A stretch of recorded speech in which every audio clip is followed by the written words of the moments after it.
Hi guys, তোমরা সবাই কেমন আছো? আমি তো খুবই ভালো আছি। নতুন একটা ভিডিওর সঙ্গে তোমাদের সবাইকে স্বাগতম।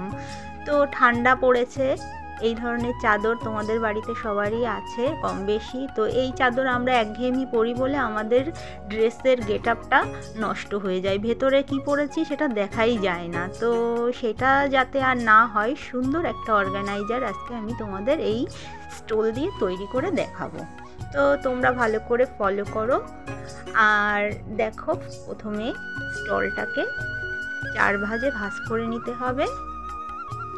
তারপর এটাকে সুন্দর করে সমান করে মাথার সামনে দিয়ে পেছনে নিয়ে যেতে হবে মিডিল বরাবর। তারপর ক্রস করে এটাকে সামনে আনতে হবে। দেখতে হবে সামনের দুটো অংশ সমান আছে কিনা।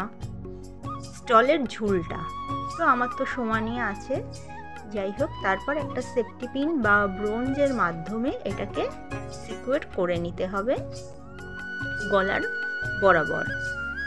তারপর এই যে ডান দিকের অংশটা, এটা ডান কাঁধের উপর একটু গলিয়ে দিতে হবে, আর বাঁ দিকের ধারটা বাঁ দিকের কাঁধের উপর গলিয়ে দিতে হবে, ঠিক আছে? তো যাই হোক, দেখো সামনের গেটআপটা তো খুবই সুন্দর লাগছে। এবার হলো মাথার যে অংশটা, এটা নিচের দিকে ফেলে দিতে হবে। এটা পরে চাইলে তোমরা টুপি হিসেবেও ইউজ করতে পারো।